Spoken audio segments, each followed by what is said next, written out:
Through the prayers of Holy Fathers, Lord Jesus Christ, our God, have mentioned us and save us. Amen. Today, 5th of May, according to the civil calendar, is April 22nd of the church calendar. Here we read on daily basis the lives of saints. Please subscribe for daily updates of these lives of saints so that you could be informed when a new video is being posted, and help us to share to as many as possible number of people for the spiritual upliftment of their soul. Today we commemorate our Holy Father Theodore the Second. His birthplace was the village of Sikon in Galatia, because of which he was named the Second.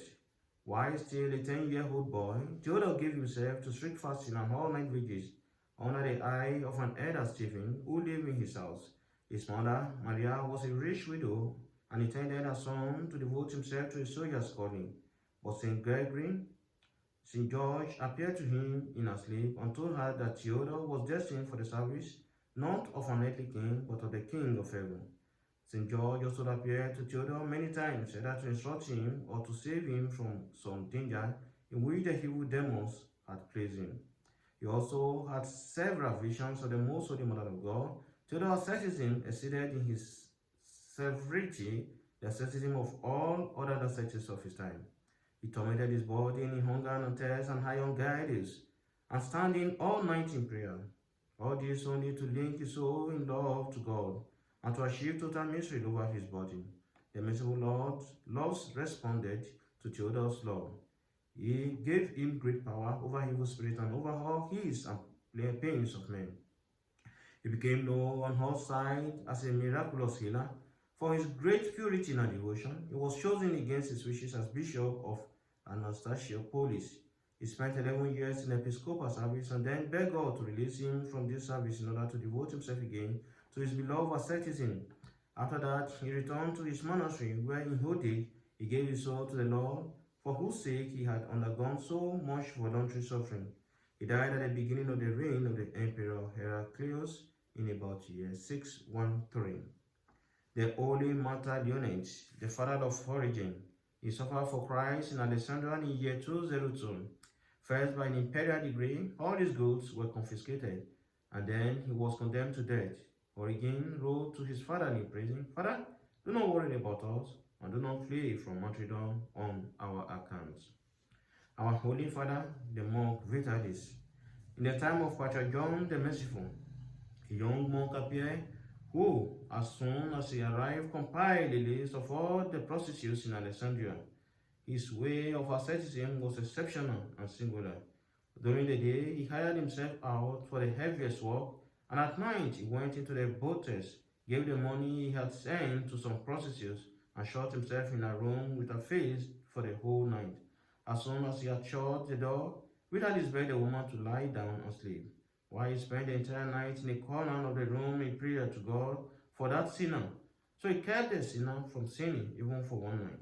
The second night he would go to another, the third to another, and so on in order until he had gone through them all.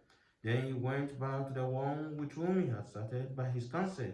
Many of these sinners left their foul calling. Some married, others went to the monastery, and others began some honest work for payment. All these women were forbidden by the Vitalis to say why he came to them.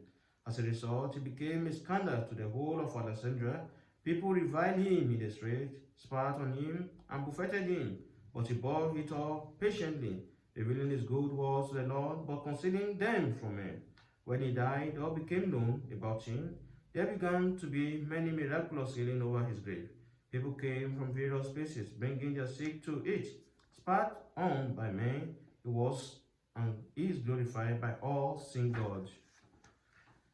For consideration. At all time of the Council of Nicaea, various quarrelsome clerics wrote accusations against one another and gave them to the emperor. The Emperor Constantine took all these accusations and, without opening them, burned them in brazier, and said to the astonished bystanders, If I were with my own eyes to see a bishop or priest among in some sinful act, I will cover him with my clothing so that no one should see him in his sins. Thus, the great Christian emperor Put the scandalmongers to shame and shut their mouth.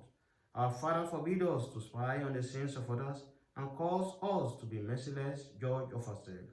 A sick man in a hospital is occupied with his own sickness, and he has neither the desire nor the time to examine the other sick people and sneer at their illness.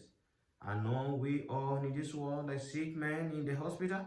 And is it not common sense to occupy ourselves with our own sickness and not with another's? Do not let anyone think that he will be healed of his sickness in this world. This world is a hospital and a place of healing, but in the other world there are no hospitals. There is either king's court or a prison. Thank you for listening. May God bless you. In the name of the Father, and the Son, and the Holy Spirit, I want through God. Amen. Please subscribe. If you have not subscribed, please also share to as many as possible number of people for the spiritual upliftment of their souls. Thank you.